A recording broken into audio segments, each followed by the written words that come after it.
کہا جاتا ہے کہ ایران کا بادشاہ کافی دنوں سے بہت پریشان تھا۔ یوں تو ہر طرف خوشحالی کا دور تھا، مگر بادشاہ کی پریشانی کی وجہ اس کی اکلوتی بیٹی شہزادی ثنا تھی۔ ہر باپ کی طرح بادشاہ بھی اپنی بیٹی کی شادی کر کے اپنے فرض سے دوش ہونا چاہتا تھا، لیکن شہزادی ثنا نے بھی عجیب اعلان کر رکھا تھا کہ جو آدمی اس کے سوالوں کے صحیح جواب دے گا وہ اسی سے شادی کرے گی۔ آس پاس کی ریاستوں کے کئی شہزادے آئے مگر ناکام ہو کر لوٹ گئے۔ اس ملک میں ایک نوجوان طالب علم بھی رہتا تھا جس کا نام اعظم تھا۔ اس نے اپنے والد سے کہا کہ وہ بھی اپنی قسمت آزمانا چاہتا ہے۔ اعظم کے والد استاد تھے اور کئی برسوں سے لوگوں میں علم کی روشنی بانٹ رہے تھے۔ ملک فارس کا وزیر اعظم، بڑے بڑے درباری اور شہر کا قاضی بھی ان کا شاگرد تھا۔ باپ نے بیٹے کی خواہش دیکھی تو بولا، بیٹا اگر تم ناکام ہو کر لوٹے تو تیرا کچھ نہیں جائے گا، لوگ کیا کہیں گے کہ ایک استاد کا بیٹا ناکام ہو گیا۔ اعظم اپنے باپ سے کہنے لگا، بابا بڑے بڑے شہزادے لوٹ گئے، اگر میں بھی ناکام ہو گیا تو کیا ہو جائے گا؟ یہ تو مقابلہ ہے، جو بھی جیت لے، اور شاید وہ خوش نصیب میں ہی ہوں۔ آخر باپ کو بیٹے کی ضد ماننی پڑی۔ اعظم خوشی خوشی محل کی طرف چل پڑا۔ شہر بھر میں یہ خبر جنگل کی آگ کی طرح پھیل گئی کہ ایک عالم کا بیٹا قسمت آزمانے محل میں چلا آیا ہے۔ مقررہ وقت پر محل لوگوں سے کھچا کھچ بھرا ہوا تھا۔ بادشاہ تخت پر بیٹھا تھا، ملکہ عالیہ بھی محل میں موجود تھی۔ وزیر، امیر، درباری اور عوام الناس سب دربار میں موجود تھے۔ آخر شہزادی نے اپنا پہلا سوال کر ڈالا۔ اس نے شہادت کی انگلی فضا میں بلند کی۔ اعظم نے کچھ دیر توقف کیا اور پھر شہادت والی انگلی کے ساتھ والی انگلی بھی فضا میں بلند کر دی۔ یہ دیکھ کر شہزادی مسکرا اٹھی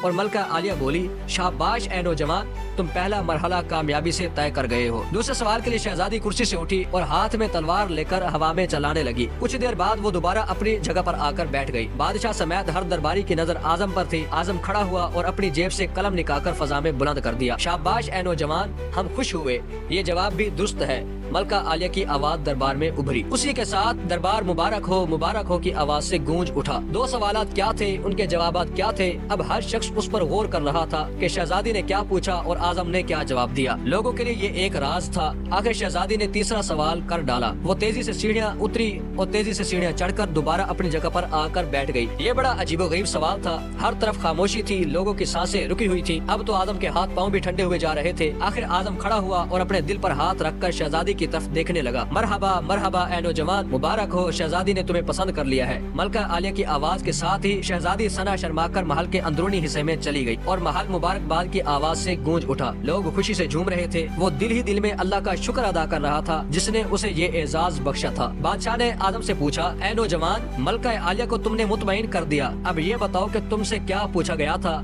اور تم نے کیا جواب دیا؟ اگر تم نے ایک بھی غلط جواب دیا تو تمہاری گردن ماری جائے گی۔ اعظم پر اعتماد انداز میں کھڑا ہوا اور بولا، بادشاہ سلامت، شہزادی نے ایک انگلی کھڑی کر کے یہ پوچھا تھا کہ کیا تم اللہ کو ایک مانتے ہو؟ میں نے دو انگلیاں کھڑی کر کے جواب دیا کہ اللہ اور اس کے رسول صلی اللہ علیہ وآلہ وسلم پر میرا ایمان اٹل ہے۔ بادشاہ نے مسکرا کر کہا، بہت خوب، ہم بہت خوش ہوئے۔ اعظم نے کہا، اس کے بعد شہزادی نے تلوار چلا کر پوچھا تھا کہ اس سے بڑا کوئی ہتھیار ہے؟ میں نے جواب دیا، ہاں، قلم کا وار تلوار کے وار سے زیادہ کارگر ہوتا ہے۔ ماشاءاللہ نوجوان، تم نے ہمارا دل جیت لیا، تم نے ثابت کر دیا کہ جاہ و جلال، دولت و حشمت کی علم کے سامنے کوئی حیثیت نہیں۔ لیکن تیسرا جواب کیا تھا؟ بادشاہ نے حوصلہ افزائی کرتے ہوئے پوچھا۔ اعظم نے آسمان کی طرف دیکھا اور کہنے لگا، بادشاہ، شہزادی دربار کی سیڑھیاں اتری اور چڑھی، کرسی پر تھک کر بیٹھ گئی۔ انہوں نے پوچھا تھا کہ میں تھک چکی ہوں، لیکن میرے جسم کی ایک چیز نہیں تھکی۔ میں نے جواب دیا، دل، یہ پیدائش سے لے کر موت تک بغیر تھکے دھڑکتا رہتا ہے۔ بادشاہ نے اعظم کو پاس بلا کر گلے سے لگا لیا اور کہا، اے لوگو، گواہ رہنا، میں نے حقدار کا حق ادا کر دیا ہے۔ میری بیٹی ایسے شخص کی بیوی بن رہی ہے جس کے پاس علم کی دولت ہے، جسے کوئی نہیں چرا سکتا اور نہ کوئی کم کر سکتا ہے۔ بادشاہ نے اسی وقت خوشی خوشی اعظم اور شہزادی ثنا کی شادی طے کر دی۔ اس کہانی سے ہمیں یہ سبق ملتا ہے کہ علم ایک ایسی طاقت ہے جو انسان کو کبھی بھی کسی جگہ پر کمزور نہیں ہونے دیتی اور انسان کو گہرائیوں سے اٹھا کر بلندیوں تک لے جاتا ہے۔